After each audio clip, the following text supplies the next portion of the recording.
All right. Fantastic. All right, Karibu, Karibu. Thank you so much for joining. We're so excited to have you here, and we are ready to begin. And of course, before we begin, I'll just give you a quick breakdown of the agenda, right? So we're going to have our quick introduction so that you can know who these voices are and who is going to be engaging with you through these sessions. We're then going to have a fun activity with prizes to be won. And then our amazing trainer, speaker, coach, Nikombewa is going to take over the session. And we'll have a Q&A session after. And we have a really exciting offer for everybody who was able to join this webinar today. So keep it locked. And of course, we'll end and we'll do our best to make sure that we keep time. So in the spirit of that, I can go ahead and do my introductions and then invite the KEPSA team to also do their introductions as well as the ZD team. So my name is Rhoda Kingori. I am co-founder and CEO of ZD, and we are passionate about empowering African businesses to upskill their teams and use technology to do that. So key soft skills like communication, professionalism, sales, customer service. Think about it. We have that content and teams are able to train wherever they are at any time. And you're able to track that process. Local for local, by Africans for Africans. And I'm so excited to be here today. And happy Customer Service Week, because you are all customers as well. Businesses will not exist without you. So welcome. And I'm so excited to have you on board. I will now hand over really quickly. I think my team can switch on their camera and just say a quick hello. And then I'll hand over to the KEPSA team to also do the introductions. All right. Hi, everyone. My name is Leah, and I'm very happy to have you all here. Looking forward to a nice session. Thanks, Leah.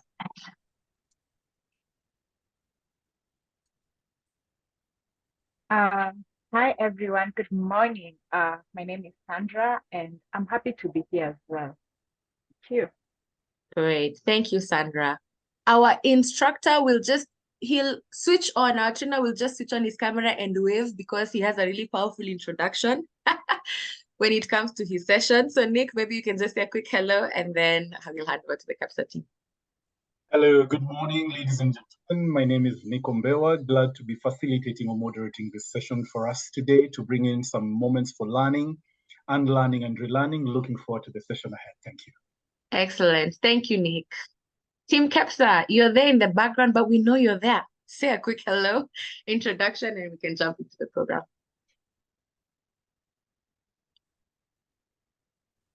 Good morning. Morning, Levi. My name is Levi, Trade and Investment at KEPSA, SME Development. Welcome to this climax of Customer Service Week. Hope you take some good learnings today and input them in your business. Thank you. Thank you, Levi. Have I been calling you wrong this whole time? Should I be calling you Levi? Depends with the local school you went to. All right, great. Thank you. So Levi is awesome. All right. Okay, thank you. Great. All right. Violet, are you there or do you want to stay undercover? Say a quick hello and we progress. Hi, everyone. My name is Violet Mwango, Communications and Digital Media Officer and a SME project at KEPSA. Excellent. Karibuni Thank you, sana. Violet. Fantastic. All right, guys, we are ready to go. And in the spirit of being digital and making this very engaging, we're going to start with a fun activity. So prepare yourself. This will just take less than 10 minutes. And I am going to hand over to Leah from the ZD team. We're going to do something interesting called Kahoot. And we will start with a quick practice round. All right. So let's go ahead and see. I hope I have the correct one on the screen. This is the webinar. All right, hold on. I need to get we need to practice first before we go in because there are prizes to be won. Okay. So just give me a moment. Let me go ahead and select the correct one that we will begin with. And we can get started. In the meantime, Leah, you can go ahead and give people instructions of what they are to expect and what they need to do. All right, great. So hello again, everyone. So a few quick instructions on how to play this Kahoot game. So the first thing you do is go onto your phone if you're joining us through your laptop, or go on your laptop if you're joining us through your phone and type kahoot.it on your search engine. All right.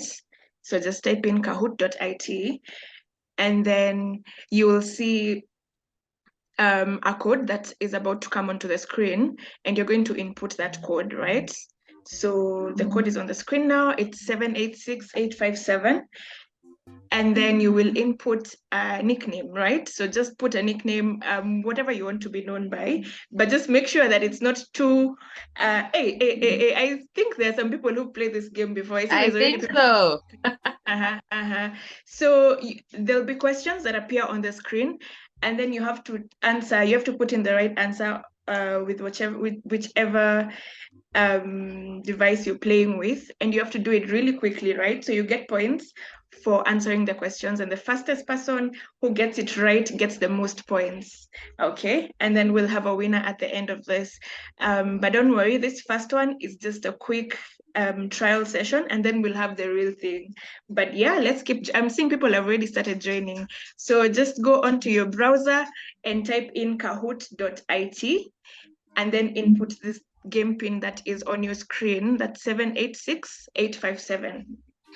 I'm seeing people have already started joining. Windress, I see you. Rue, I don't know if this is Nia or NEA. CK, welcome. Number one. I hope you will be number one, please. Miloy, Very wow. You're not messy with this with the nicknames. We've got T. Let's keep joining. We're about to start. Remember, this is just a trial session, just to see if we understand the game before we get to the real thing. So maybe we start in 5, 4. Let's keep joining. Let's keep joining. 3, 2, and 1. All right, we're clicking start. Let's see the first question. Remember to be really quick, okay? Remember to be super quick in answering the question. The first one should be an easy one. And the first question is, which is the world's fastest land animal? Which is the world's fastest land animal? Just type in your answer real quick, okay? Is it the cheetah? Is it the leopard? Is it the lion or the deer? 7 answers already. We only have 6 seconds remaining. Keep answering. Just answer really quickly. If you're not sure, just guess. You're better off just guessing, okay? And the quickest land animal is the cheetah. 8 people got it. Chose the deer. Hey. All right, let's see. At number 1, we have star, and the number 1 is at number 4. But yeah, let's keep trying on the next round. You've still got it. You still can make it. How many sides does a hexagon have? How many sides does a hexagon have? Is it 6, 7, 9, or 8? 8, 9 answers already, 10 answers. We have 10 seconds remaining. Keep answering how many sides you think a hexagon have. And I'm seeing someone also answering on the comment section. So if you're not able to join, please just answer that. And the correct answer is 6. We see a few people got it. Number one now. Number 1 has gone. He's number 1.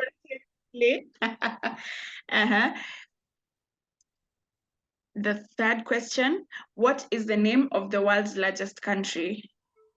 What is the name of the largest country by area? Is it China, Russia, Canada, or US? If you are not able to join, just type it in the chat. Yes, Nelly, I see you said China. Let's see if that's the correct answer. Keep answering, and the correct answer is Russia. Oh, Russia. A lot of us said China, eh? Number 1, still at number 1, followed by CK and Rue. Good job, good job. And Windress, up 7 places. Good job to you too. So the following flag belongs to, what country does this flag belong to? I know it looks familiar. is a hint. It looks familiar, but it might not be what you think. So yeah, which country does this flag belong to? Our comment section answers. Jojo Oma says South Sudan, Nelly says South Africa, and the correct answer is South Sudan. Okay, so good job, everyone. Let's see how we did. At number 3, we have Ru. Good job, good job. At number 2, we have CK, and at number 1, we have number 1. All right, great. Fantastic job, guys. Now let's move on to the real deal one, okay? And we'll do this really, really quickly. So, and it's only 6 questions, right? So we'll be done in the next 5 minutes. So follow the rules that Leah had given. Go to kahoot.it.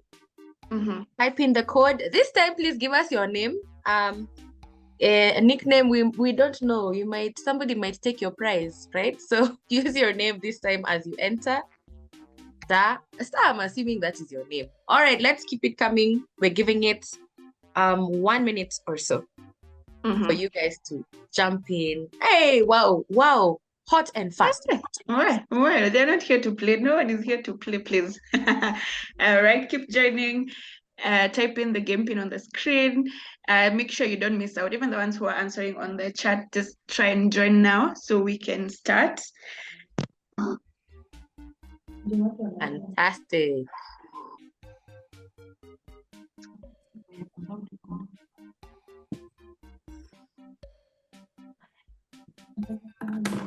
All right, so we have 17. Can we get to 20? Can we get to 20?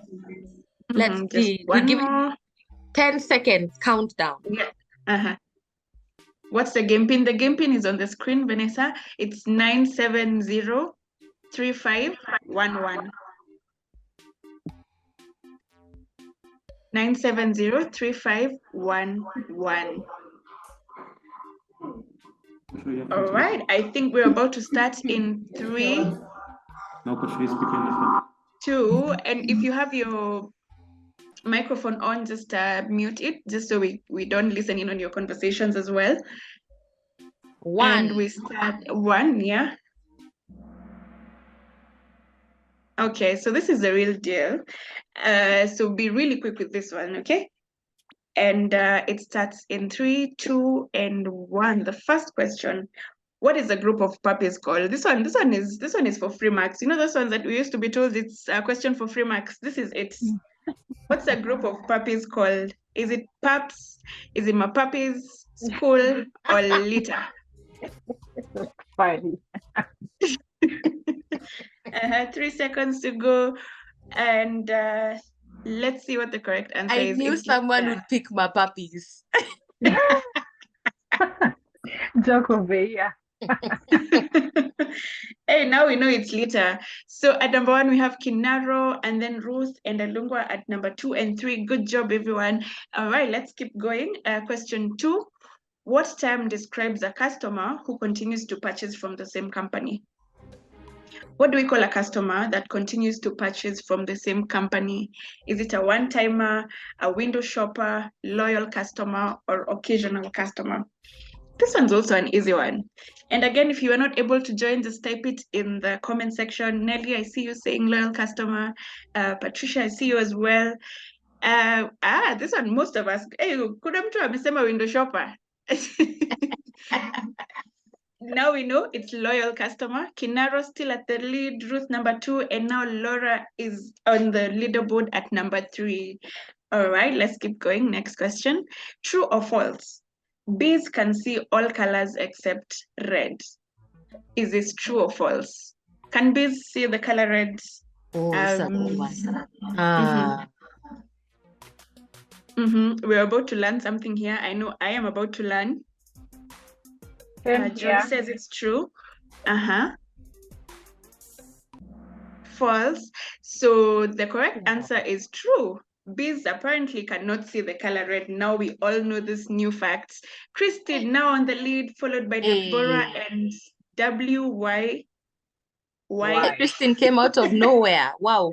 Okay, what am I? I have an antenna, I have 3 body parts and 6 legs and usually have wings. I have antennae, 3 body parts and 6 legs and usually have wings. What am I? Am I an arthropod, a fish, an amphibian, or an insect? This is class 5, maybe class 6 math, science, I mean. Let's see if we remember. Hey, you really took us back, math. My mind is in math. All right, 14 people got it right. 2 of us said arthropods, and now we know. Hey, why? Is it why or we? Why? Deborah at number 2 and Kinaro at number 3. Good job. All right, next question. Which force causes objects to fall when dropped?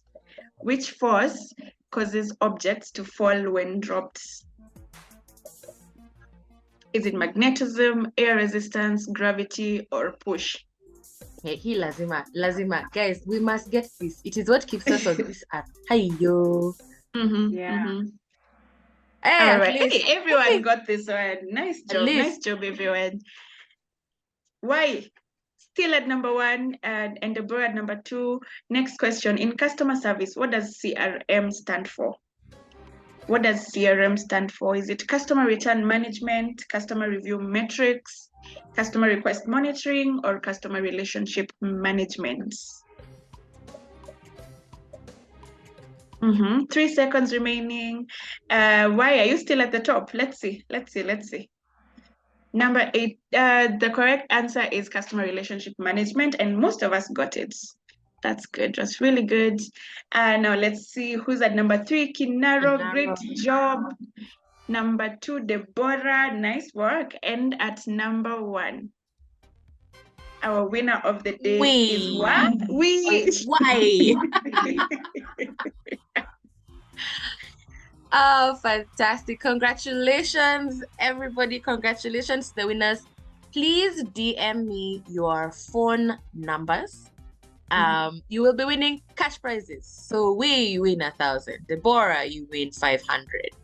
And Kinaro, at least ka credit, amaka lunch, 250. Send us your numbers so that we can send you through M-Pesa. So please DM me. So Rhoda Kingori, you'll find me there.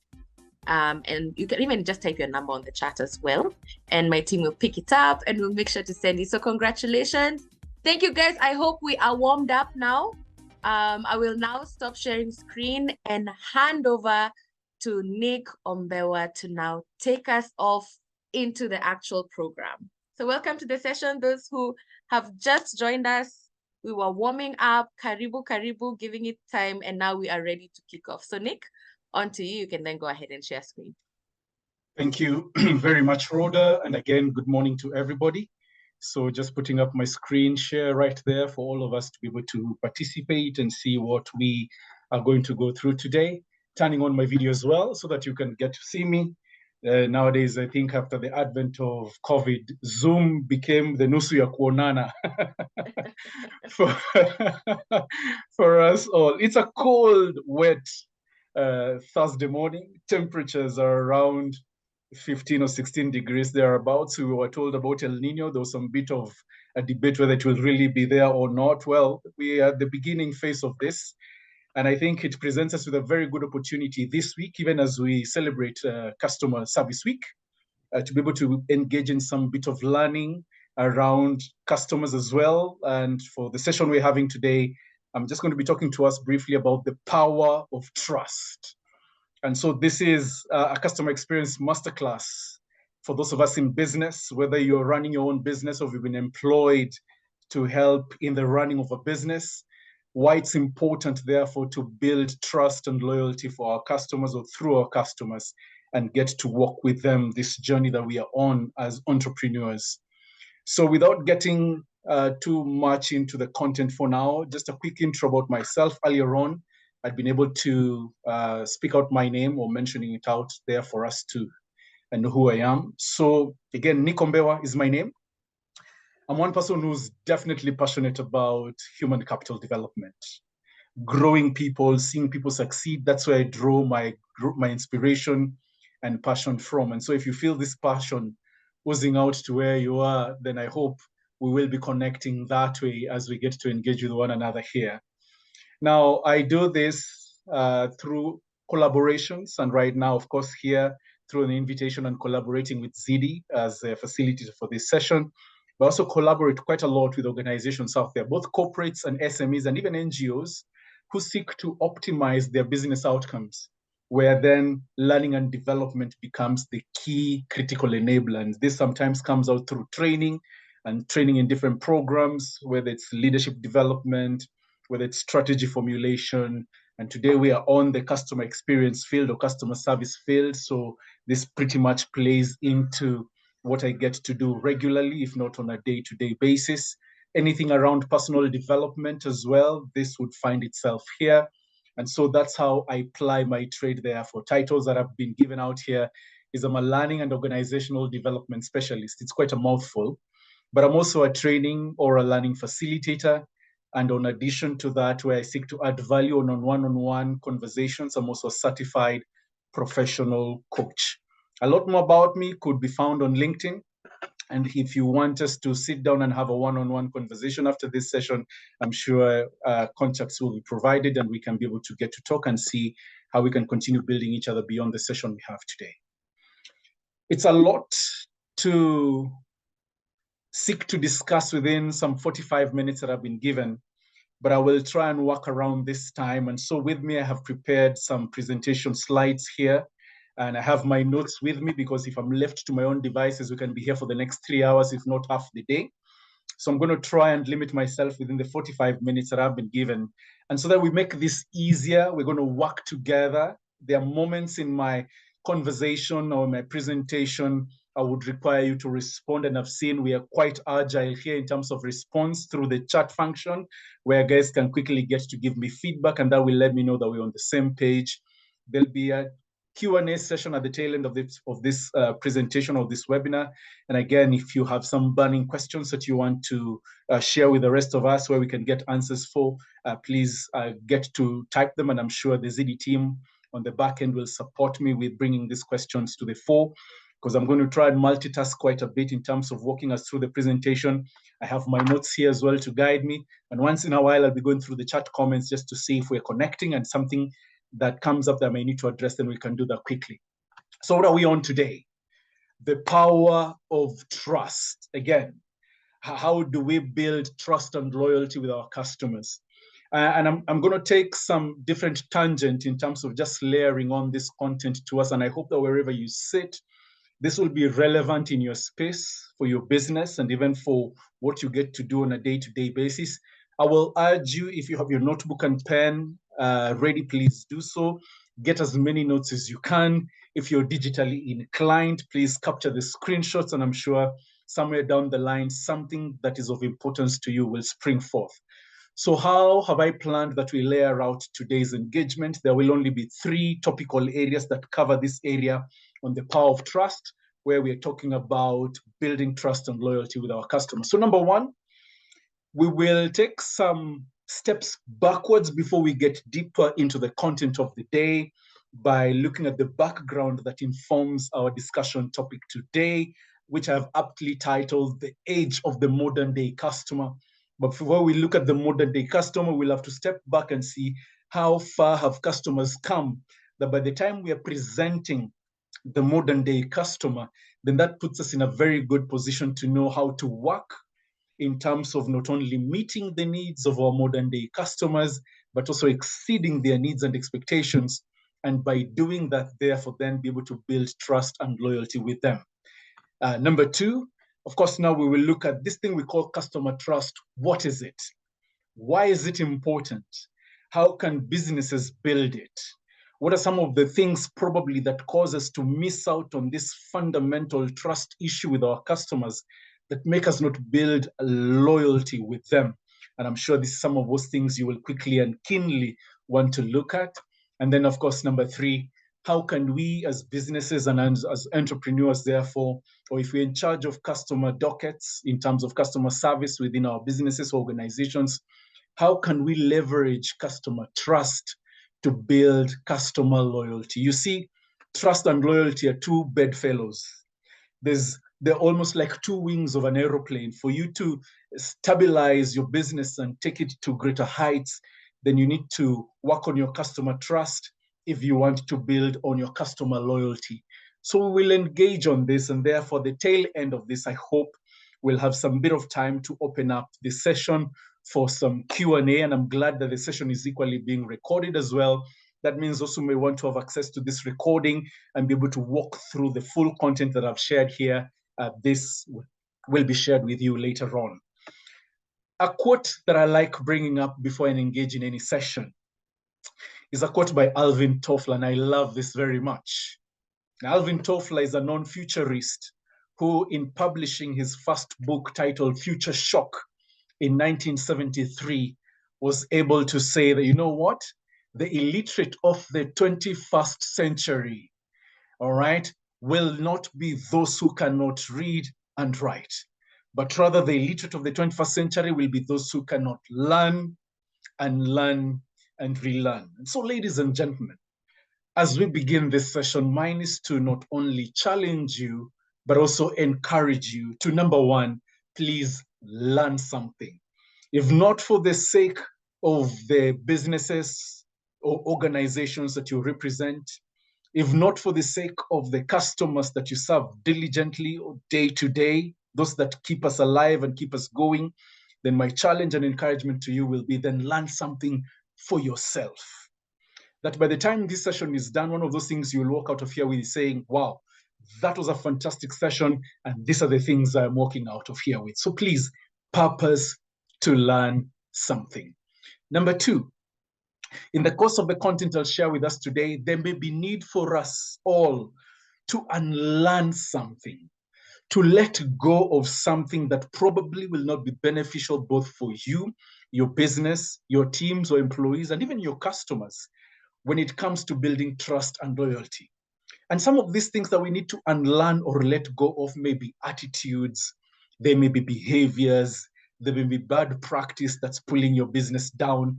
And if we can let go of some of these things, then I can tell you, we're beginning already to walk into this journey, you know, of building trust and loyalty, being light. And of course, therefore, that means we'll be able to cover quite a bit of time in this journey that we are on. So purpose also. What are some of those things that you're willing to let go of based on the knowledge and content that will be coming your way shortly? And number three, Alvin Toffler talks about the need to relearn, which means what? It is actually said that repetition is the mother of all learning.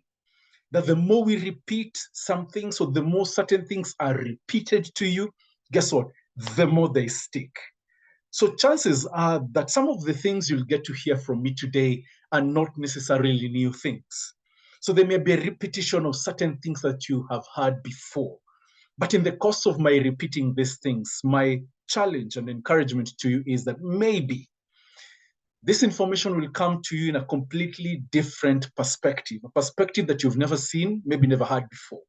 If that be the case, then adopt this freshness of perspective, because this freshness of perspective will probably guarantee that going away from here and putting some of this learning into use or into practice will mean we'll start doing things differently.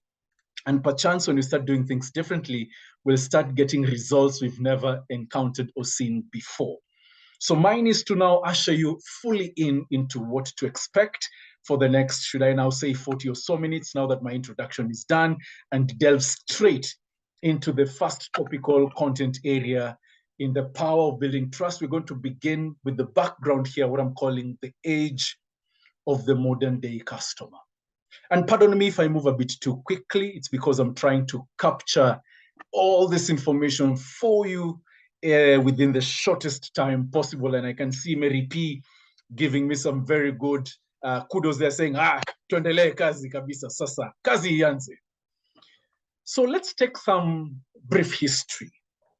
Moving back into time, when you're talking about the modern day customer, I'd like us to move further back. You see, the world at this point in time has gone through 4 industrial revolutions, and there's a reason why this is important.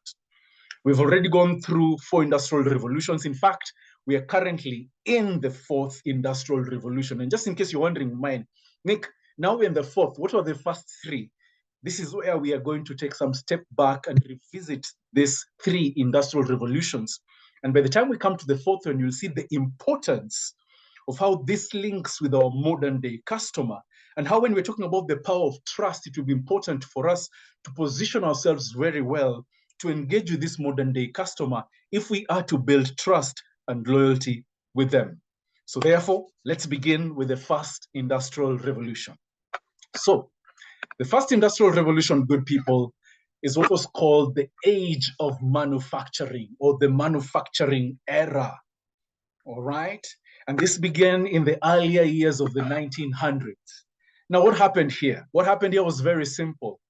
Mass manufacturing, or organizations or businesses that were able to get into mass manufacturing, these are the guys who became successful. Of course, before we got into the age of manufacturing, we began with the agrarian revolution, where those who succeeded in life, or those who were known to be the who's who then, were those who were able to mass produce their crops for consumption. Some of this was sold. But quickly moving from the agrarian revolution, we move into the age of mass manufacturing, where a lot of this then were produced. But because we're talking about manufacturing here, successful organizations were those who were able to mass manufacture their products, whether they be agricultural produce or anything that could be mass produced. And here we have the father of mass manufacturing being Henry Ford himself, who was the owner of Ford Motors. This is the guy who engineered what we call, not really supply chain, but who really came up with the ability to manufacture goods through an assembly line. That is what I was looking for. And so Ford Motors became one of those successful companies, and it is, even to date, in the US, a very successful company. But there's one thing I want to bring to your attention here. When Ford Motors began the assembly line production for the Ford vehicles, all the vehicles were of one color. And they began with one successful model called the Model T that really became the thing that propelled Ford Motors into great success. So can you imagine, one color? So customers had only one color to choose from, and the color was black, so no choice.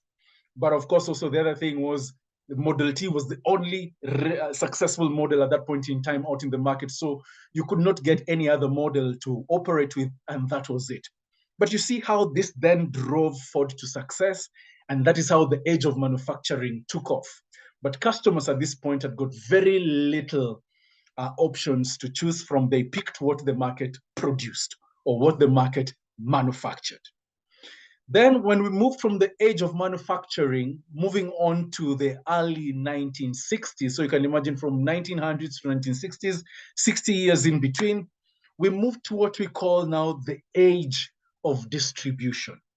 And here now we're talking about the reliance of distribution channels, what we even nowadays call logistics, which is the ability to, remove or get goods or services that have been manufactured or produced literally or almost to the doorsteps of customers. And so distribution became a key thing in driving customer acquisition. Now, we're talking about global connections and transportations made distribution key. So we're talking about leveraging on air transport, road transport networks, rail in some instances, and even using the waterways.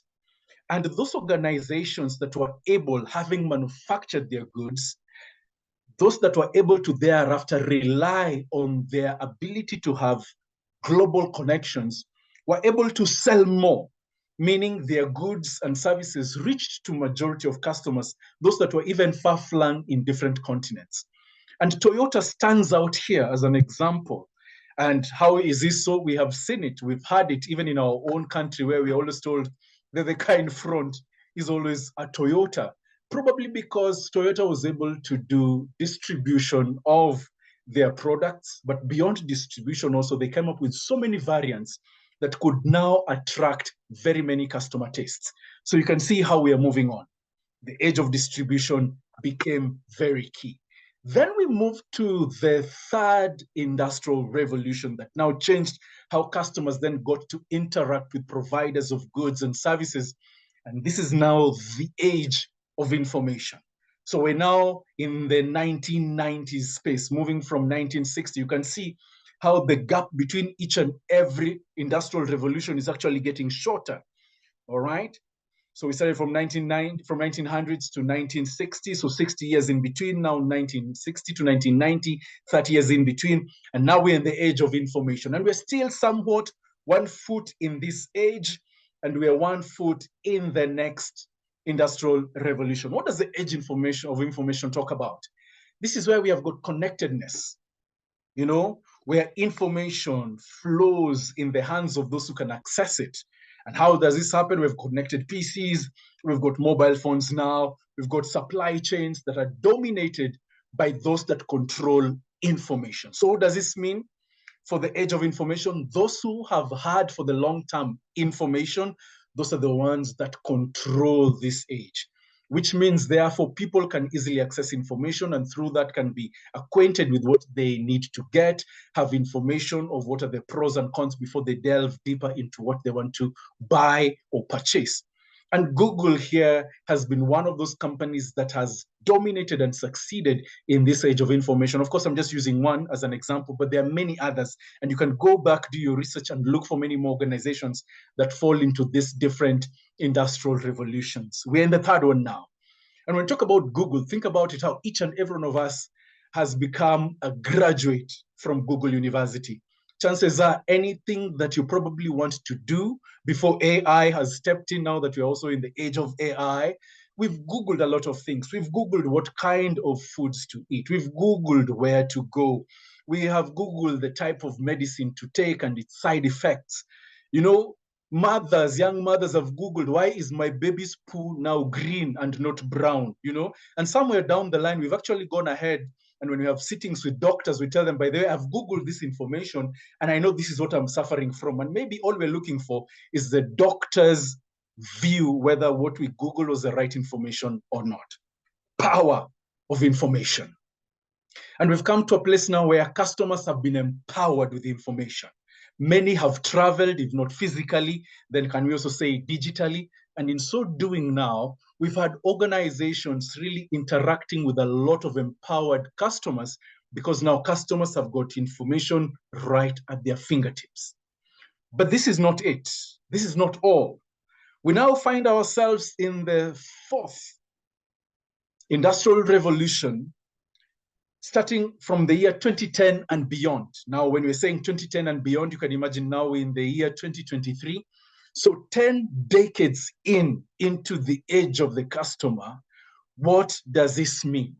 It simply means we now have got empowered buyers who demand a new level of engagement.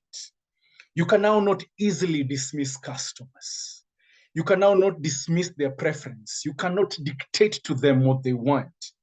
Customers now have got varied preferences. They've got a lot of options to choose from. And we've seen one business that has stood the test of time to come out in a way of understanding its customers through customer obsession is Amazon. In fact, the words customer obsession were coined by none other than Jeff Bezos himself. And that's the founder of Amazon. Many organizations have come in to leverage on customer obsession, which is simply being able to be in a place where you truthfully, honestly understand your customers' needs and probably go several steps ahead beyond what they even themselves know of themselves, and go out to try and not only meet those needs, but equally exceed them. We've got Amazon that has done that very well. We've got the likes of Netflix, where sometimes when you're browsing or watching a movie on Netflix, shortly when you're done, you get recommendations that having watched this movie, you probably would want to watch similar that work or that are aligned according to this as well. When you buy a book on Amazon, you'll equally get a recommendation being told that those who purchase this book also purchase the following books as well. And therefore, it behooves you to want to see, so what are these other options also being recommended? And organizations have now begun to latch on this customer obsession. I have worked with a local organization here, Safaricom, in training, and right now they're literally emphasizing the need for customer obsession, which is all about understanding their customer needs and meeting those expectations. Are you customer obsessed? This is a question I'm posing to all of us.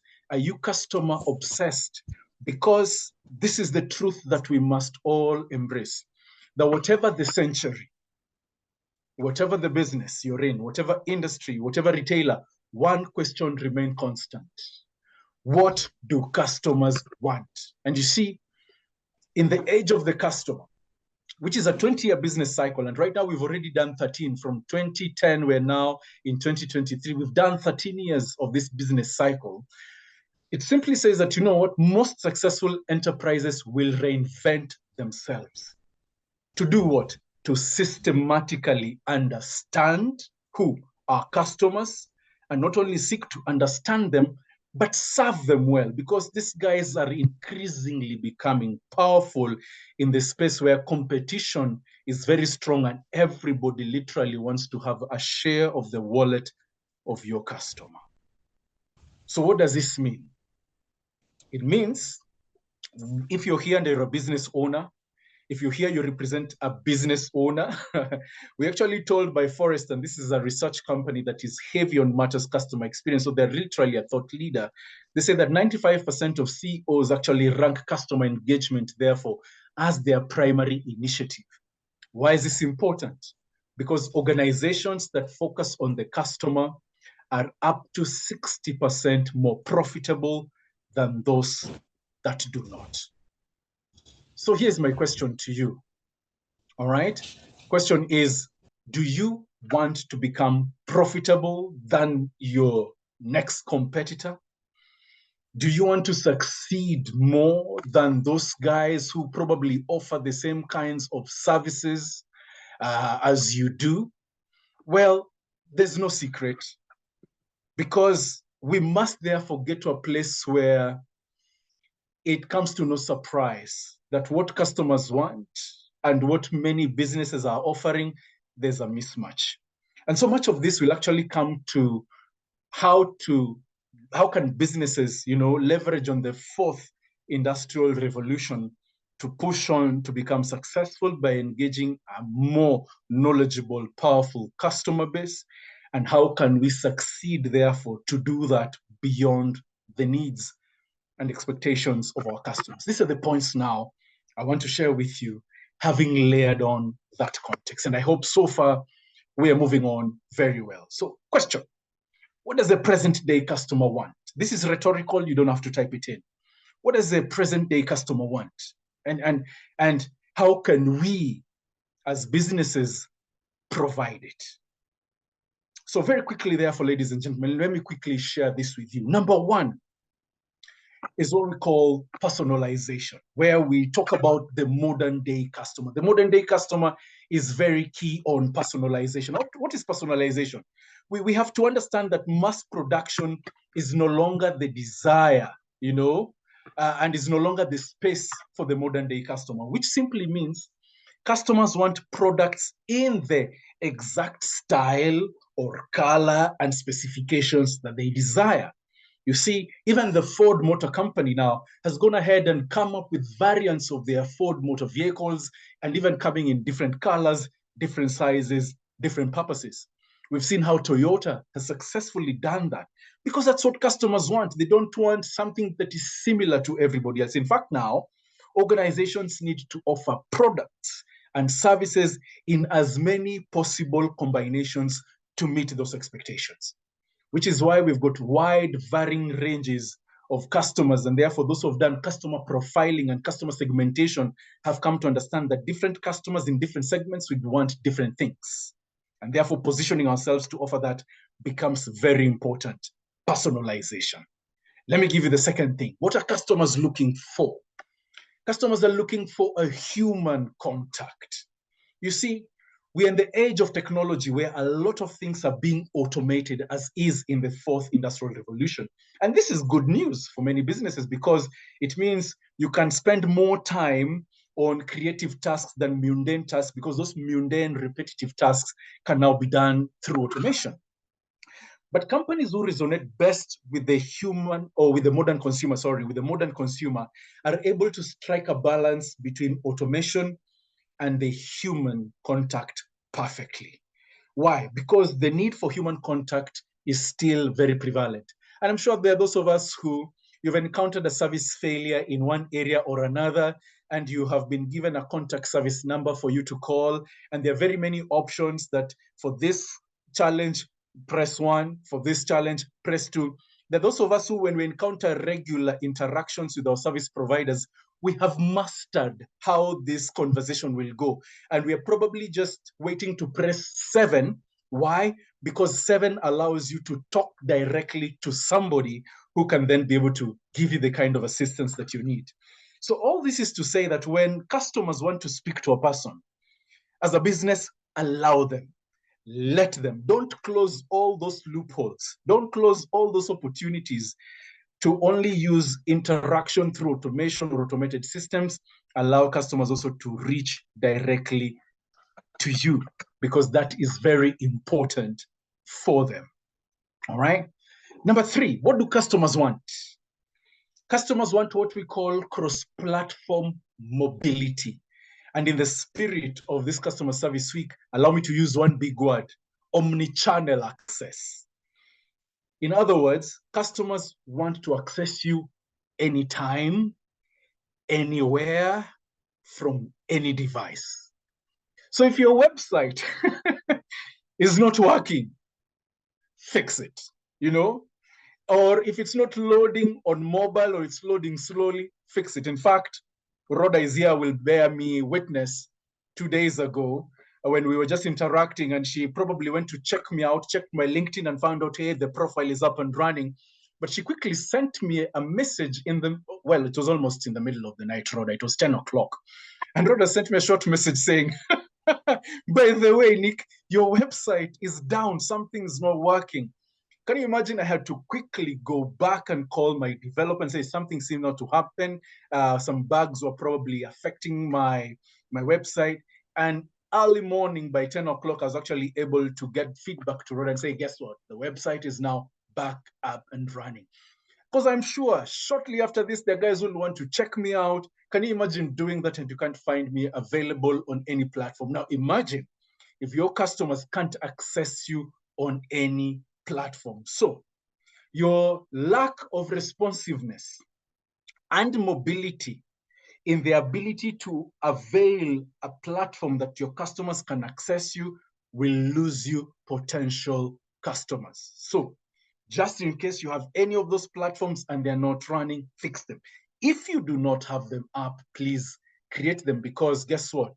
For whatever customer comes trying looking for information and can't find it, and they will get a competitors, you can almost guess who they will go with. Moving on very quickly, what are customers looking for? Multiple touch points. Multiple touch points. What does this mean? Different customers have got different contact preferences. In other words, one may prefer a live chat, okay? All right? While others may prefer being called on phone, others may prefer engaging with you directly on social media because maybe that is your space. Again, you should be available on as many platforms as possible. But not only this, but you should also be responsive on all of them. Contacting you should be as convenient as possible. So avail those convenient opportunities for your different customers to engage with you on what matters to them. I mean, at the introduction, I could see some of us coming in from the health sector, which is good that we're actually having guys within the health sector also being very keen on building trust and loyalty with their customers, who in this case will be patients. And I'm sure there are those patients who come to you and their preferred mode of treatment, for them to know that they have been treated, they must be injected. And I believe this is probably now the range or the age of our fathers and mothers, if not grandmothers and grandfathers, who believe that a visit to the hospital can only be confirmed with evidence of having been injected. And those who understand medicine know that this is all psychological. And you don't want to send that person away saying, no, you don't need an injection, or you just need to take these pills. That's why we have placebos, or in the essence of, and I'm saying this in quotes, being very careful with my words here, fake medicine, because some of these injections are just probably filled with water and glucose, because psychologically, when this person gets this injection, it's not the actual medicine, because maybe what they needed, in fact, was not an injection, but by virtue of the fact that they've been injected with a placebo, which is just water and sugar, they actually already walk out feeling better. So you see, that is part of being responsive to customers and providing an opportunity to have an option for what gets to work for them. So what flexibilities can you bring in? What multiple touch points can you invoke or can you generate to make sure you engage with your customers effectively? Number 5, moving on very swiftly here, is self-service. You see, with empowered customers, the truth of the matter is customers now also want to do things for themselves. So all you just need to do is show them where they need to go and they will guide themselves in terms of how to do it. So self-service has become very key for the modern day customer. In other terminologies, we call it the DIY option, so the do it yourself options. What happens here? It's very simple. Enable and empower your customers to transact with you without the need of intervention from you. So simply put, have processes that are simple, easy to understand, that if you even have a 6-year-old as a customer and they're interacting with you on any of your platforms, then that interaction becomes easy. When you have this aspect of your customer experience optimized, therefore, guess what? The need to contact you lowers generally. And we've seen banks do this very well. We've seen circles do this very well, where they have come up with platforms for self-service that are accessible as apps on the phones, on the laptops. And guys can now make withdrawals, guys can now receive and send money, pay for bills without having to walk to the bank, therefore reducing the foothold or foot traffic from the bank, and now having it on an app. This is what self-service does. So it also makes you efficient and effective. You don't have to employ as many people. You don't have to open as many branches. So in the day of the modern day customer, self-service becomes key. What are some of the things you can introduce in your organization to make self-service a reality? Number 6, customers want meaningful experiences or good experiences, particularly when you're dealing with the Gen Zs. You see, Gen Zs want to have a meaningful relationship with your organization. It's not all transactional, an exchange of goods and services for money and it's done. You see, what modern day customers want to know is they want to have a good experience, feeling good buying from you, engaging with you. And you've seen some of these feel-good factors being put up in very many businesses that, hey, when your car tire, if you run an auto dealer where you probably do car tire replacements for your customers, there's a coffee machine. So as you do that, you can have some coffee. You can have some free Wi-Fi as well. We've seen organizations where when you go with your young child, there's some place where they can be taken and do some coloring and painting as you do your business, even in banking halls. You see, those good experiences are what customers want. Not only good, but meaningful, those that add value to them, those that connect them directly with you, because connections through experiences are hinged more on the emotions of what customers feel when they interact and they engage with you. So this becomes important. Establish an emotional connection with your customers beyond the exchange of goods and services. And I'm coming at the tail end of this particular segment here. And number 7, we're talking about empathy. And we all know what empathy is. Empathy is taking some time to walk in your customer's shoes. We're living through turbulent times, good people. Tough times. Times are tough for so many people. The rates of suicides we've seen has gone up because guys just can't take life anymore. And can you imagine what some of these guys are actually your customers? Because life is tough.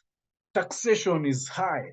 Cost of living is high. Many guys can't meet their needs. Some will even try and come and bargain with you to levels that you probably think are unimaginable. But that's the reality of life. So what does empathy mean here? Empathy means take some time and walk in your customer's shoes and see how you can be responsive more to their needs.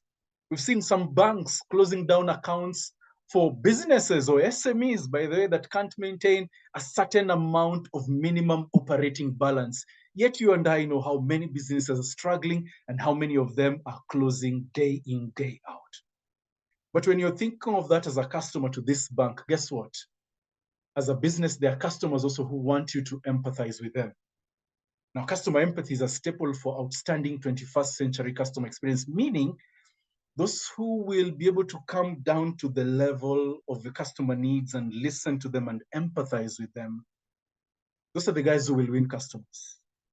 Look at those digital money lenders who lend money, and maybe you're here and you probably lend money either as a SACCO or as a financial lending institution.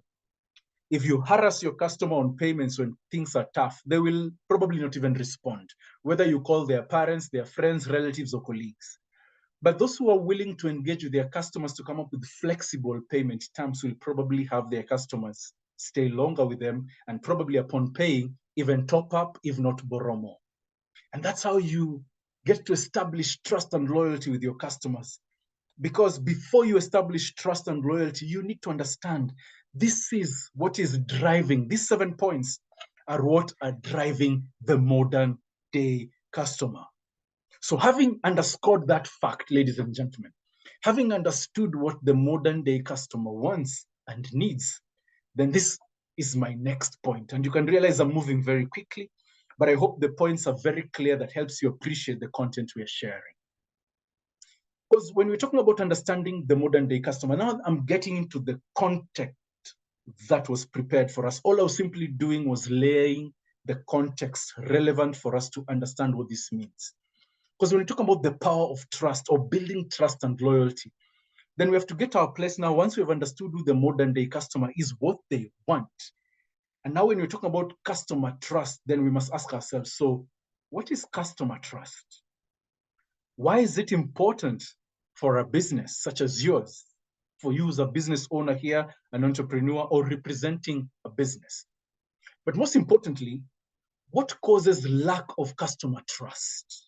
Because if we understand it and you can correlate some of this with your business, then you'll know what to do differently. But I think it will be foolhardy for us to stop there if we do not also share tips or techniques or strategies on how to avoid causes or things that cause lack of customer trust. So very quickly, what is customer trust?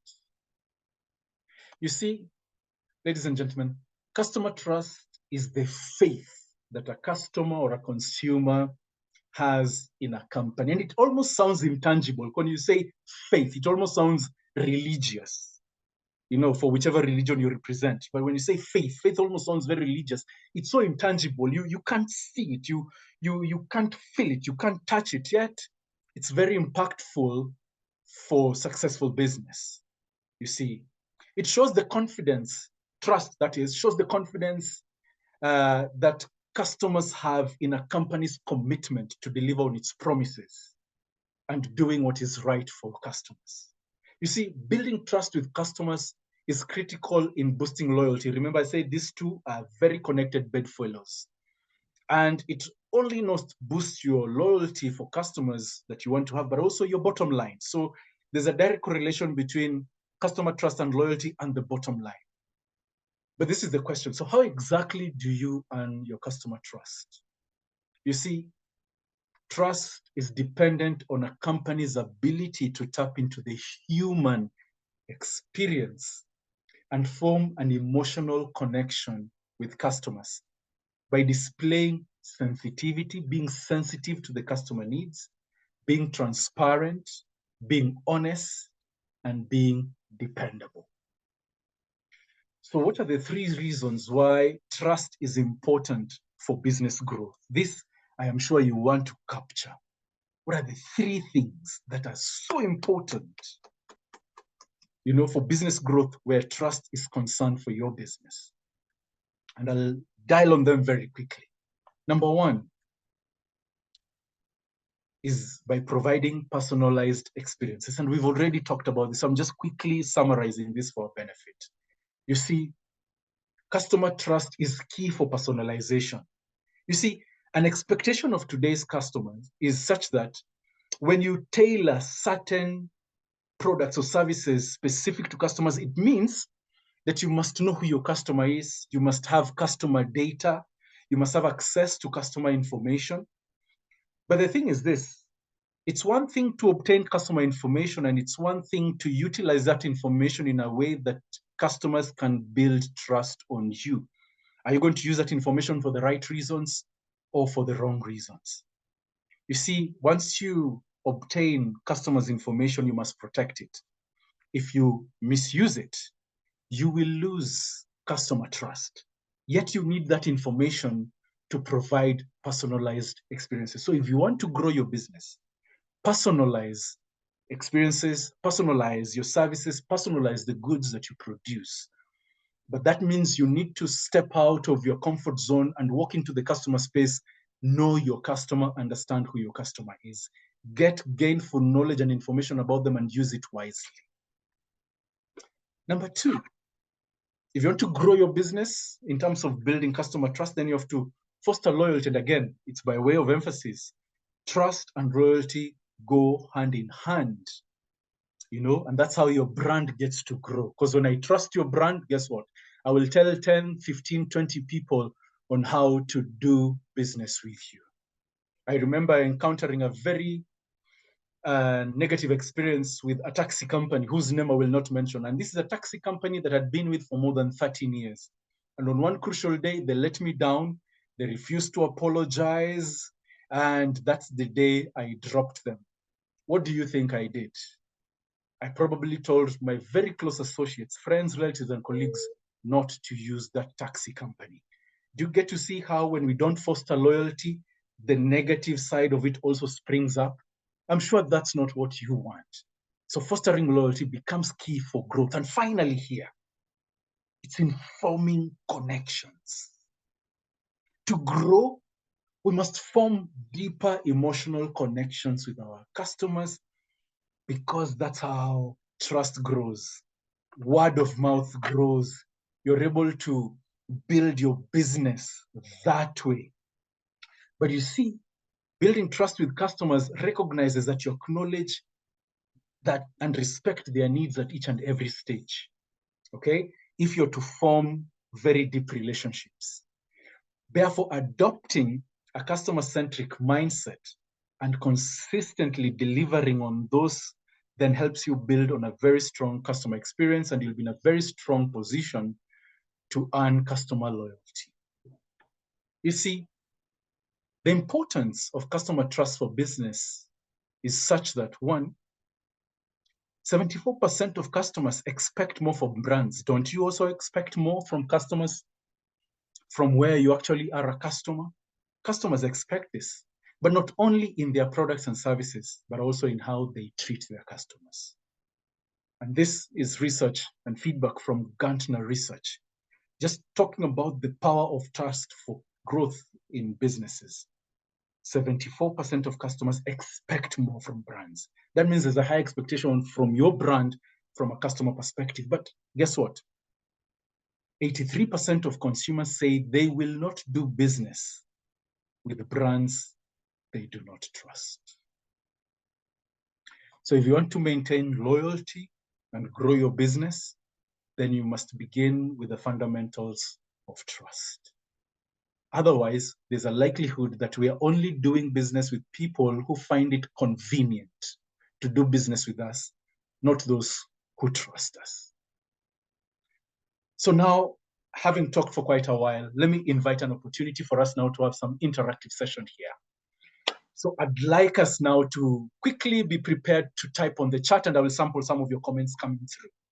You have internalized a little bit. We've seen the age of the customer, understood the needs of the modern customer, brought in why trust is critical if we're to grow our business. But it doesn't mean that we will always succeed in that venture. And maybe even you in your own light have not succeeded and probably have encountered service providers with whom you have lost trust. So here's a quick question for us. Question number one. Have you ever lost trust in a brand? Don't answer that one. I know it's almost rhetorical, all right? It's almost rhetorical, but have you ever lost trust in a brand? And I'm sure in your mind, you're probably answering yes or no. Now, let me engage those who have answered yes. If you have ever lost trust in a brand, This is your question. And now I want you to get ready to type your feedback. What factors contributed to the erosion of your trust? What factors contributed to the erosion of your trust? And here now I want to sample some of your comments quickly coming through before I continue with my next space. And I can see comment number 1 has already come through.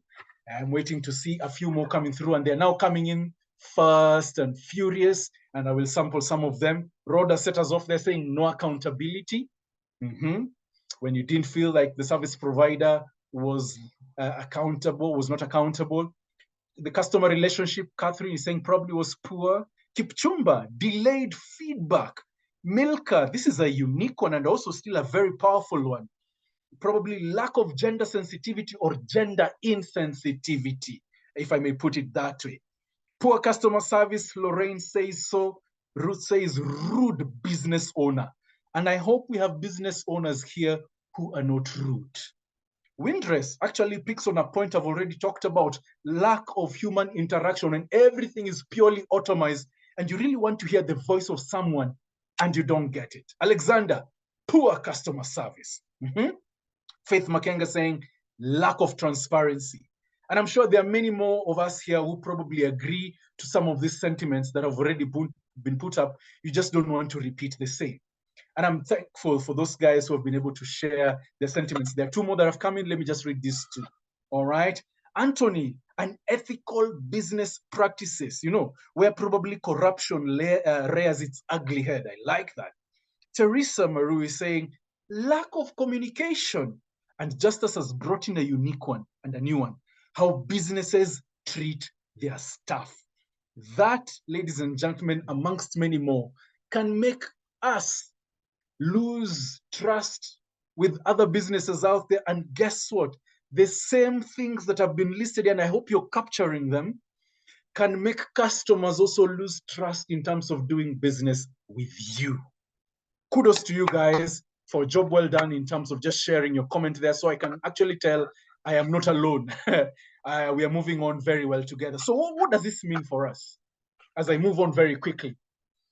Now that we have seen ways in which businesses get to lose trust with their customers, there's no need for me to belabor the point. What I want now to share with you is 6 ways to gain customer trust and confidence. And I'm sure you want to capitalize on this. So pick the list from the chart, how we can lose trust with our businesses, but now with our customers. But now I just want to share 6 ways in which you can be able to gain customer trust and confidence. Very quickly, ladies and gentlemen, in the interest of time. Number 1, it doesn't have to be overemphasized. Make excellent customer service a priority. Let's just not do this in this week that it's customer service week, so we're doing everything to appear nice to our customers, giving sweets, flowers, umbrellas, branded merchandise, or smiling for this week only. I'm sure many of us are smiling in a way that they're not used to. By the time the day is done, we're probably looking for a masseuse to massage our cheeks. No, let's make excellent customer service a priority. And here there are 2 points. 1, make sure as a business you set and meet high service delivery standards. Standards that you can be held to account for. Standards that are not persona dependent, which means if smiling nicely from morning to evening is our standard, then everybody who sits on that counter who serves customers will always be smiling. Whether you wake up on the right side of the bed or on the wrong side of the bed, or even if you didn't wake up at all from any bed. You get what I mean? Have non-negotiable, in fact, that's the terminology I want to put. Set and meet high non-negotiable service delivery standards that are not persona dependent, whether it is the owner of the business, whether it is the lowest by rank or file in your organization, in your business. We all serve customers based on the set standards that we have. Number 2, deliver unique experiences by personalizing every form of interaction with your customer. Anticipate those customer needs. Call your customers by name. Those things go a long way. They may sound cliche, but they work. Engage your customers in a personal way. When you have the information, use that information to engage them personally. Customize your products and services in a way that appeals to those individual or unique customer segments that you have. That's number one. Number two, we must get to a level where we promote authenticity and transparency. In fact, there was a video doing rounds on social media yesterday. Of course, touching a lot on this customer service because there's a lot of spotlight on businesses and organizations right now, where somebody was actually lamenting and saying, what you guys are giving us is not authentic. You're only doing this for a week and thereafter you go back to your bad misdeeds. You go back to your default setting. You see, delivering unique experiences for our customers should be a lifestyle for every business. So when we talk about customer centricity and the pursuit to customer obsession, this is what we mean. So number one, promote an empowering culture. So it must be ingrained in your organizational culture. Make it part of who you are, not something you do at the flick of a switch. Now it's on, tomorrow it's off. It has to be part of who we are, that we're an authentic brand and we are transparent about how we do things, So promote an empowering culture of authenticity that can enable customer engagement at very personal level. This means allow your staff also to come out in their own uniqueness to serve customers based on their strengths and their personas, so that they don't feel that they're being caged and they're operating from a box or they have to read a script necessarily to engage with their customers. This is it. Customers are more likely to be forgiving when they feel heard and validated. You see, when you're engaging with them in an authentic and transparency environment and in a transparency way, when customers even come complaining about your brand, they will feel you, they will connect with you, and they're likely to be more forgiving. So when you give them an ear, when things don't work the way they should. I hope you're moving on well. I'm moving on to the third thing in terms of how we can foster trust with our customers. Number three, regularly share customer feedback and reviews. You see, you can only regularly share customer feedback and reviews if you're collecting it in the first place. So if you're a business owner here, if you're part of an enterprise and you're not collecting customer feedback, then start now. But if you collect customer feedback and you keep it and only look at it at the end of the year, then you're doing your customers a great disservice. Regularly share that customer feedback. Let your customers know that you want to hear from them. Ask them for feedback. Avail as many channels as you can, as we had looked earlier, where customers can reach out to you and give you feedback, whether it's good feedback, or feedback you need to work on. Get feedback. And number two, when you pick feedback from customers, it shows that you're listening. But it goes beyond picking feedback and getting feedback or listening to feedback. What it now requires you to do is customers now put an expectation on you that now I've given you feedback, act on it. Organizations that will make greater strides and succeed on building trust and loyalty are those who ask for feedback and act on it based on what customers say. Those who do not act on customers, guess what? Your customers will go where their feedback is valued, which is why customers will vote with their feet, moving away from engaging with you directly and walk directly to your competitors. They look like simple points, but I'm telling you, in here is the ingredient for your success, not only for this customer service week, but even beyond, for as long as your business exists. Number four, I'm almost coming to the end. Remember, there were 6. Number 4, intentionally. And the operative word for this number 4 in terms of building trust with your customers, the operative word is intentional. Be intentional in connecting with your customers.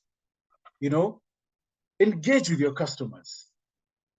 Actively do it. You see, this customer service week, and a lot of spotlight is here, is where there's an intentionality to connect with customers. Do you realize a lot more is of what we're doing internally than what we're doing for the customers? Because customers are not coming necessarily to see you dressed in school uniform, like we've seen some organizations do. I'm not necessarily saying that that is a bad thing, but look for meaningful ways to connect.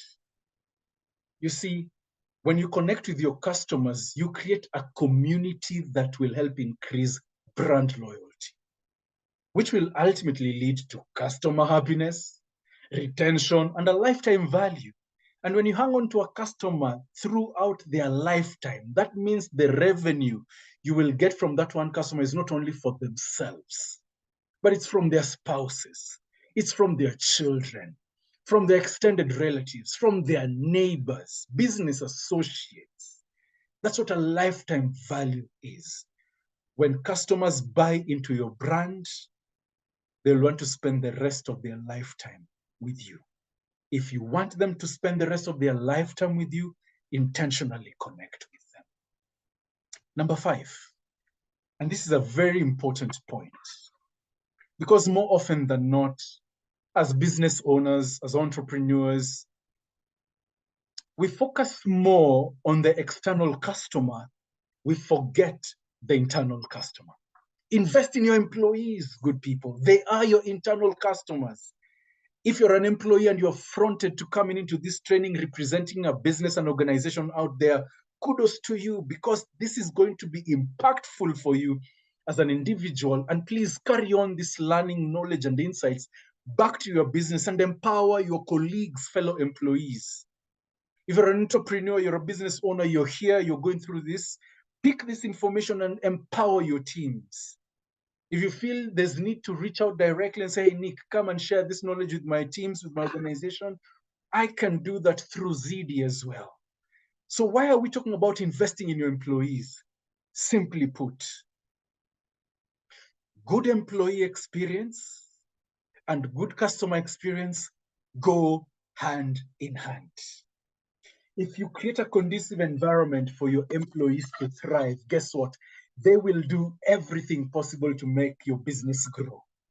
But when you squeeze your customers, internal customers, being your employees, when you push them to the corner, when you can't support them when times are difficult during this season, when economically everybody's facing a challenge, guess what? They will pinch from your stock. You know, some of those will even steal from deposits that your customers make, and they disappear out of trace, never to be found again. What do we need to do? When we empower our teams, when we empower our employees, when we enable them to work together internally, cross-functionally, through a collaborative and a synergistic approach, guess what happens? They will come out strongly to deliver for the customer. And I don't need to overemphasize that point. Number 6, track metrics that can align with trust. You see, in the line of business, and I'm sure most of us are in the profitable business, where your business is measured by how profitable it is, and you have metrics that make sure you monitor that profitability, always wanting it to be on an upward trajectory, not downward.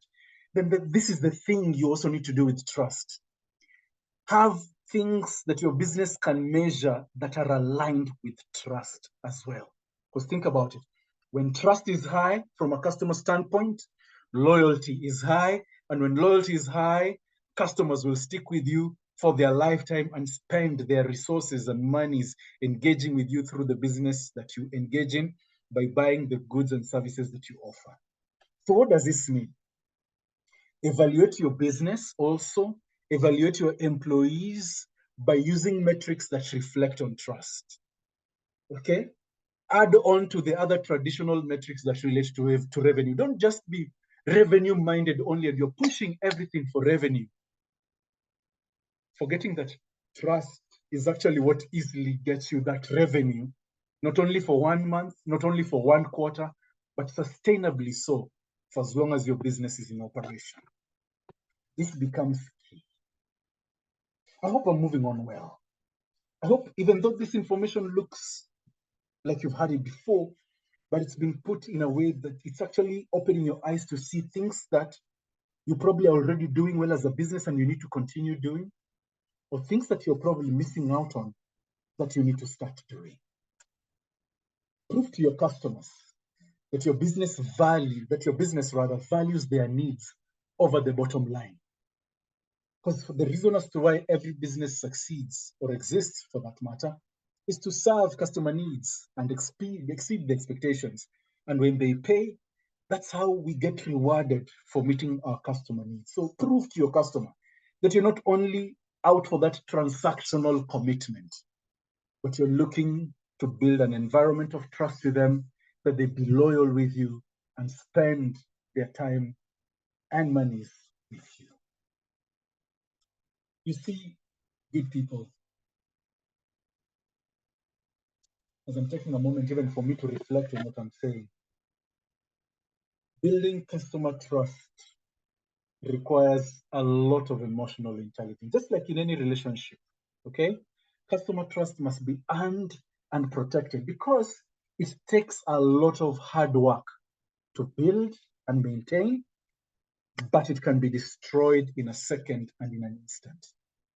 You've heard of banks where all of a sudden there's news going around that these guys are probably not able to meet their obligations. All of a sudden there's a run in the bank and everybody goes to withdraw their deposits and the bank closes its operations. And we've had examples of that locally in this country. What simply means is customers have lost their trust with the bank to continue keeping their money. That's why all of them would want to go and withdraw their money at one go. You can earn trust, build it over a period of time, but you can lose it in an instant. You can talk about the great services and products you have, but building on customer trust means you have to walk the talk, delivering of those exceptional services and products to your customers in a way that exceeds expectations. Don't wait, ladies and gentlemen, for your brand reputation to be damaged to start building trust. Many organizations have had that happen and have never been able to come back. If still they're there, they're probably operating as a former ghost, as a former shadow of their former selves.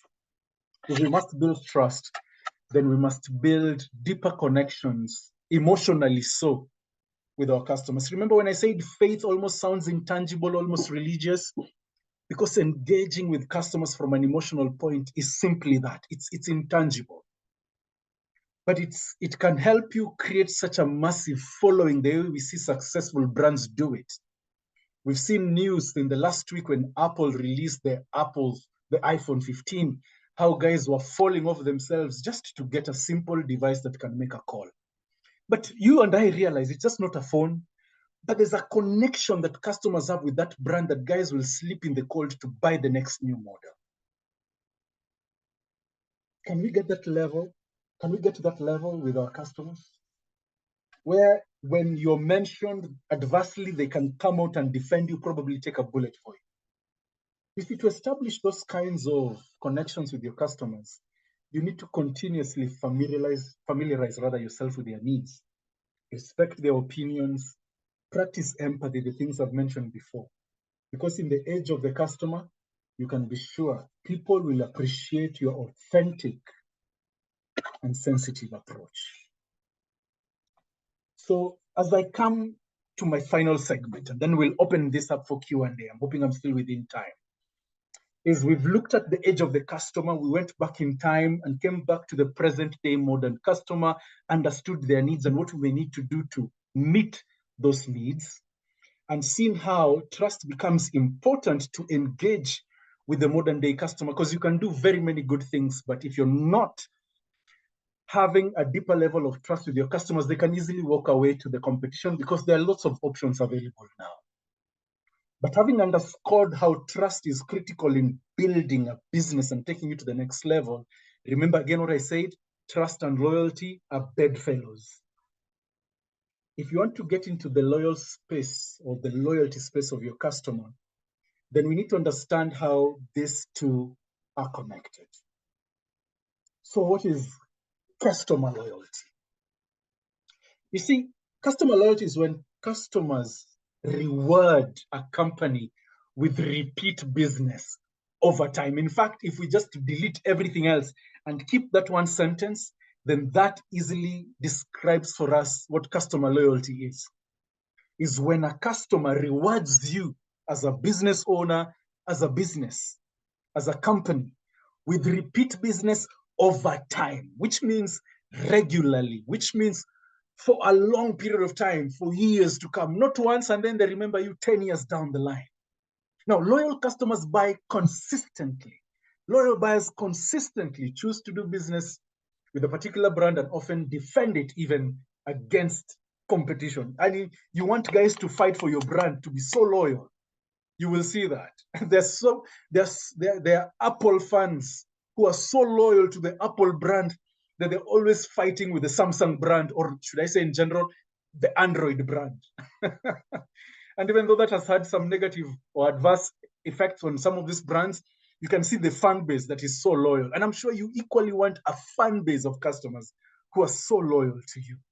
You see, loyalty entails developing a customer base that is so devoted to your brand that they're willing to buy whatever you offer, no matter the price. I'll tell you, the latest iPhone 15 Pro Max, you'll probably sell all your kidneys and a liver to buy one.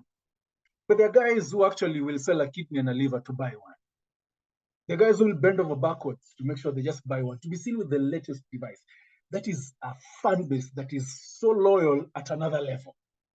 Okay? But this is the thing. If we want to develop a fan base, then guess what? Loyal customers are those who, in our context, loyal customers are those who make repeat purchases.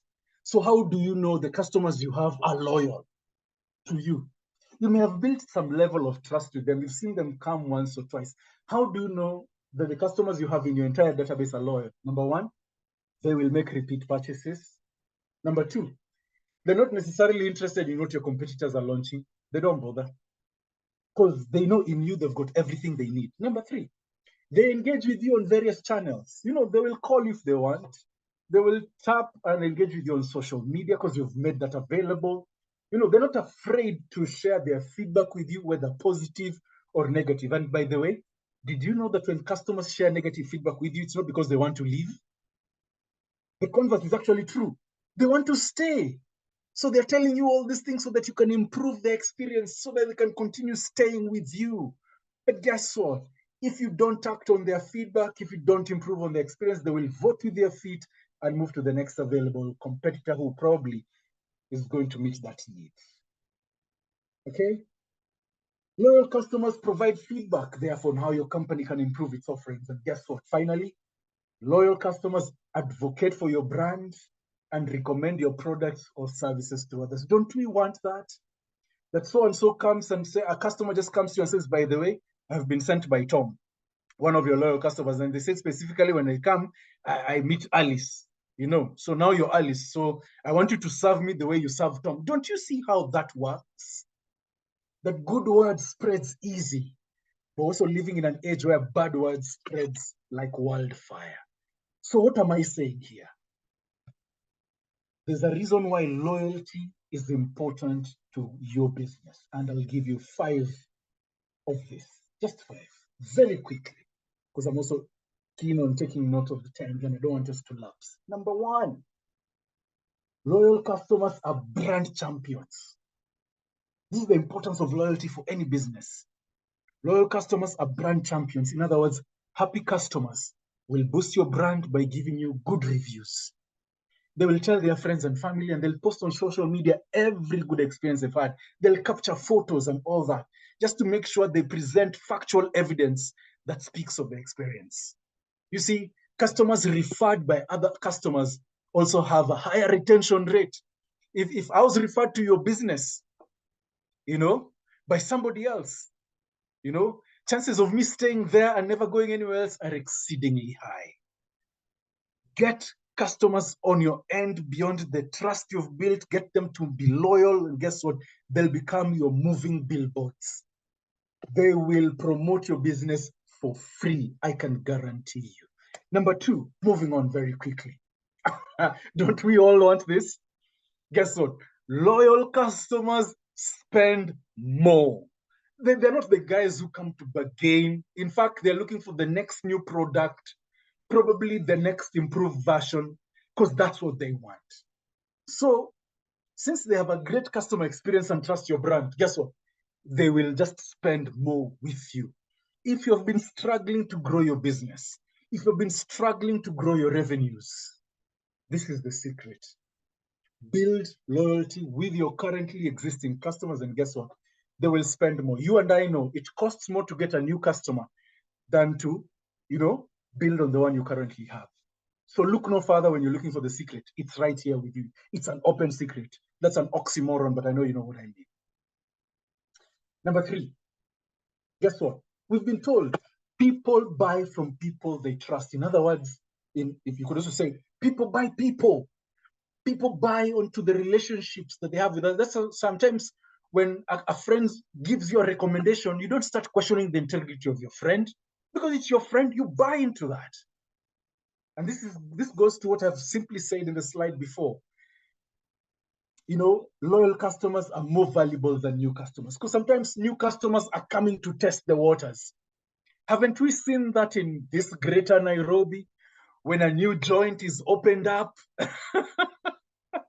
I am telling you, all of a sudden it is the new joint in town.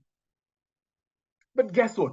Shortly thereafter, when another new joint opens, what was new is no longer new. Probably closes shop because all these new guys have moved to the newer joint. They want to experience the newness. Haven't we seen it by those who in the transport industry? When the new matatu, the new manyanga is out, everybody wants to jump onto it. Every other one becomes old.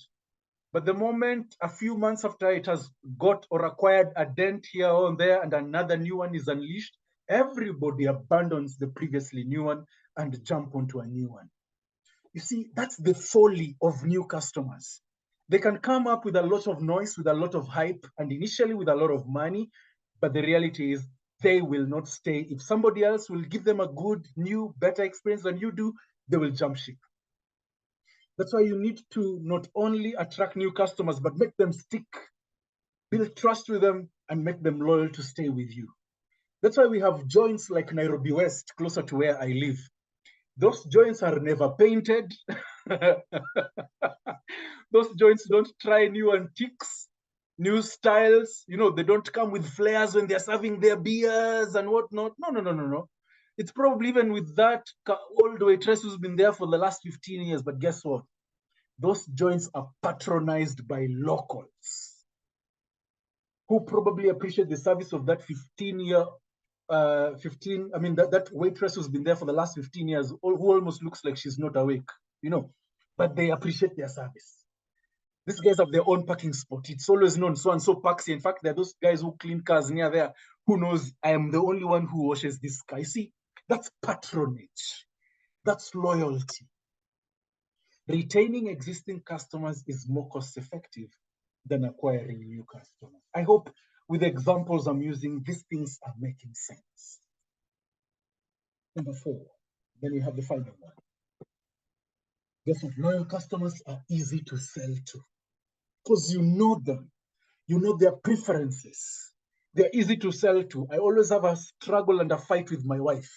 Well, not in that terms, because there's a guy who knows the shoes I love. He's situated in Adams Arcade. And my wife knows the day I go and visit that guy, he will so convince me that the likelihood of me coming back home with 4 pairs of shoes, if not more, are high. So my wife has actually ended up now lacking that guy. But, well, ultimately, it's me who makes the decisions and buys. But you can see what I'm driving at, isn't it? The loyal customers are easy to sell to. I can go saying, leo msee nimepitia kuangalia, to just pass to look. I say, but hey, the other shoe still serves you well. Look at this one I've got. And say, oh, do you have size 42? Let me see. Before I finish putting my feet in, I have paid, you know, and he knows I am picking it up and probably ask, do you have another equivalent one of another color? This is how it works. Repeat customers are more likely to buy from you again. And isn't that what repeat customer is? Those who will constantly and continuously buy with you. Finally, number 5 here. Guess what? Repeat customers, those who have trust in you, those who are loyal to you, they are more likely to forgive you if you make a mistake. And I can tell you, for all purposes and intentions, we may have good things, good strategies, good processes, good products, good services, good, well-branded businesses, good employees who are empowered, switched on entrepreneurs and business owners. But one day, something will fall through the cracks. Balls will drop. But it is customers who are loyal who will forgive. In fact, it is said that 74% of customers say they will forgive a company for its mistake after receiving excellent service. And that's not it. Let me give you another point here. There's a likelihood of a 5% increase in customer retention a 5% increase in customer retention can actually boost your business profits by between 25 or from 25 to 95%. Guys, I have told you, sometimes we look at this service week as a passing fad, and therefore when we have sessions like this that touch around customers, it just looks like one of those good information to have. But let me tell you, if you want your business to thrive and succeed, if you want to improve and grow your revenues and become more profitable, focus on the customer. Focus on those whom you've already built trust with and who you want to build loyalty with, because they will stay with you.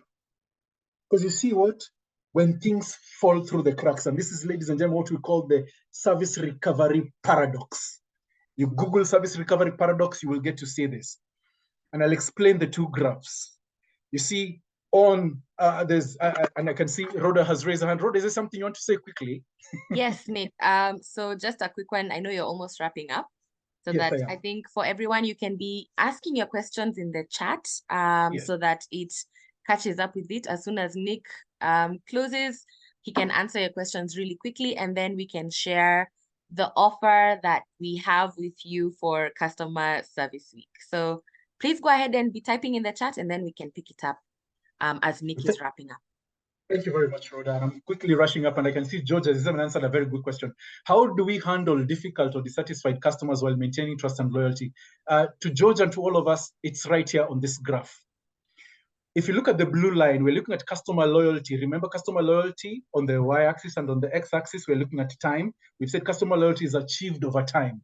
The blue line simply shows us a customer we've been with over time and has not encountered any failure.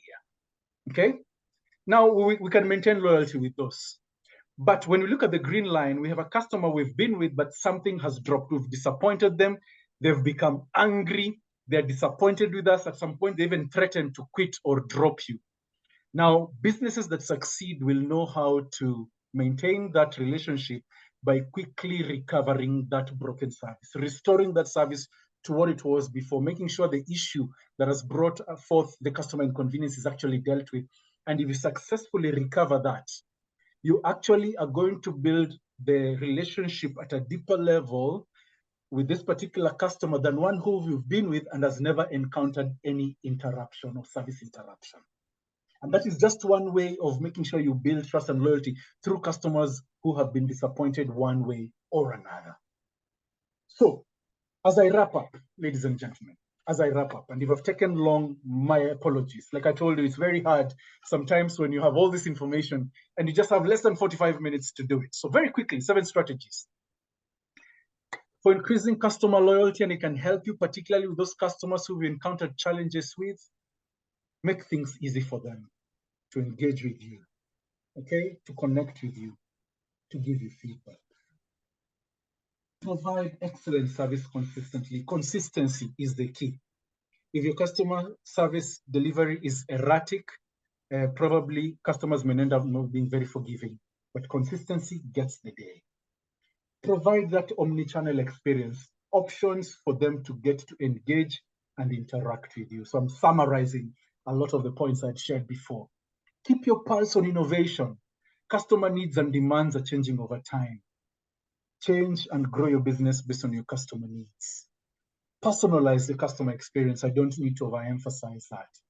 Number 6 here is create that deeper emotional connection. Human beings are first emotional beings before they are rational. Engage with them from an emotional connection. Don't make it purely transactional, where it is exchange of goods and services and cash. And number 7, reward those who are loyal to you. And you can see the organizations that have come up with reward schemes to reward their loyal customers, whether it is bonga points, whether it's reward schemes based on when you shop. I mean, do whatever you can to increase loyalty within your customer base. And how do you measure loyalty? Because you want to know, are we moving in the right track where loyalty is concerned? There are some of these ways to measure loyalty. And it's a very simple way to know. Because you see, measure your retention rate, because your retention rate will let you know whether, customers actually staying with you or they are leaving. And you want to do that. You see, the number of customers a company retains over a given time frame is key So any business that wants to succeed must keep a close eye on this metric. Customer churn rate represents the percentage of customers who stopped buying your product or using your service. And the churn rate will tell you which customers aren't loyal. And if you drill deeper into that, you can actually find the reason why. Account upgrades are good. If you recently upgraded an account or a product, and guys got to buy with that, and customers jumped in and bought, it shows guys are happy with your service and your product and actually willing to get a more improved version. This is why innovation becomes key. Monitor your social media behavior. There's certain organizations during certain instances, maybe there's a network outage somewhere, you find social media is on fire. And that tells you customers are not happy. And the moment you rectify that and there's a lull in, firefighting within the social media, then it lets you know something good is happening. So monitor your social media. It's not there for fun just to say we have a social media page. Monitor it as well. Check out buying patterns. Identify when are the peak seasons and capitalize on that. For many guys, as we get into the Christmas festivity seasons, this is the month or the quarter to make a profit, by engaging more through promotions. Do that. Where the buying patterns are low, know what you need to do differently. There's what we call the Net Promoter Score and the Customer Satisfaction Scores. These scores just let you know what customers feel about your product and about your service and their ability to recommend your products or goods and services to other friends, colleagues, relatives, and business associates out there. The higher the promoter score, the good your business is going to do. The lower the promoter score, it tells you that most of your customers actually detractors. In other words, they're not willing to promote you and will actually mouth you out there to the competition and to the market. Measure the satisfaction of your customers. Are they satisfied or not? If they are not, then you know what you need to do. Ladies and gentlemen, it's been quite a ride. I hope it's been meaningful. I hope you've picked something out of it for yourself and for your business. Building customer loyalty starts here, starts now for those who hadn't done so. I'll stop there and open now the floor for any Q&A. And Rhoda, you may just chip in and let me know how many more minutes I have to handle this so that I can see what comes through and what we can handle here. Thank you. Hi, Nick. Hi. So we're over by about 30 minutes. So we don't have any time for Q&A. So guys, if you have any questions, please quickly type it in the chat now. This is the time to ask your questions. You've already answered the one that came through. Milka Mugai was saying, I concur about the service recovery paradox and the element that if you serve a customer really, really well, they will come back even stronger. All right, so I can see here, George Oma is saying, how do we keep up with the changing customer preferences and expectations? George, good question. I think the answer is already in the content I've shared. Understand your customers, connect with them, personalize your products or services, get to know what your customers really need. A lot of that has also got to do with, are you able to segment your customers to know who or which bracket of customers needs what? I mean, the answer is right there. When you get to engage deeper with your customers, you will be able to understand what the preferences of your customers are. And as times keep changing, you keep abreast with your changing needs. And I'm sure you'll be able to also capitalize on meeting and exceeding those expectations. Thanks. Great. All right. So people are saying thank you. So guys, before we leave, really, really quickly, please keep typing in the chat. And then we'll get back to the questions. If anybody is still here, I know we've really gone over time. So we wanted to share our offer for the people who have joined this session. We're having our Customer Experience Excellent virtual training program beginning of November for 1 week, where people can watch the live videos in real time, wherever they are on any device, recorded videos, and also have one-on-one sessions with instructors and trainers on customer experience. So this will be happening from 6th to 10th November. And if you go on the link that Leah is sharing on the chat, we have the offer, which is buy one, get one free. So when you register, you get a free slot as well for your team members. You can get up to 5. So if you register for 5, you get free 10 free. So you'll get 5 and 5 free. So you get 10 in total. But now from there, you can only get 5 free on top of that. So if you register for 10 people, you get 15. So this is open just until Monday morning, actually Monday close of business. So you can use this code. We're going to type this in the chat as well. Please use this code. If you click on the link that is being shared on the chat, you can use this code and you can enter and access this offer. And it's only available for a few days. And only for people who have been able to come in and engage in this session. And that's it for what we have for you in terms of the offer. So let me go back to check questions that are coming in. All right, I have a question here, Nick, as people are now leaving, is how do you handle an organization where the leadership is not leading when it comes to prioritizing customer experience? Oh, that's a good one. Thanks, Noel. That's a good one and it's a tough one. Yeah. Everything rises and falls on leadership. When we talk about building the right kind of connection and relationship with the customers, it starts from the top. If the leadership is not walking the talk, then people at the rest of the organization will probably find themselves pushing too hard and probably feel lack of feel not empowered and probably disgruntled or discouraged and may not end up doing their best as is expected.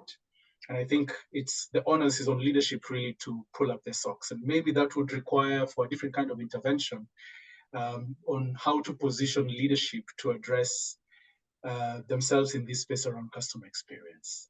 But that's a tough one. I can't have a silver bullet answer for it right now, but it calls for a lot more intervention, but it's a tricky one. That can make guys really lose heart and just do the bare minimum despite the ability that they have to go above and beyond. Great. Thank you, Nick. Yeah, and that's a really tough question. I think that's a whole session in itself. But I always say the biggest thing is do the little that you can do with the power that you do have. So even if it's not coming from the top, you create an experience with every customer that you engage with so that they come to recognize you as a representation of your organization, right? So don't just follow the norm, do what you can. Until now, the business owners come on board because they're seeing the effects of what you're doing. So let's say be a burning bush. That's a really good example. Thank you, Rhoda. So Teresia is saying, thank you, Nick. I've definitely learned, relearned, and will keep learning. Wishing you well in all you do. Thank you, Teresia. Gladys as well says, thank you for a very informative session. There's so many points of improvement and development to pick from. Thanks, guys. Keep them coming.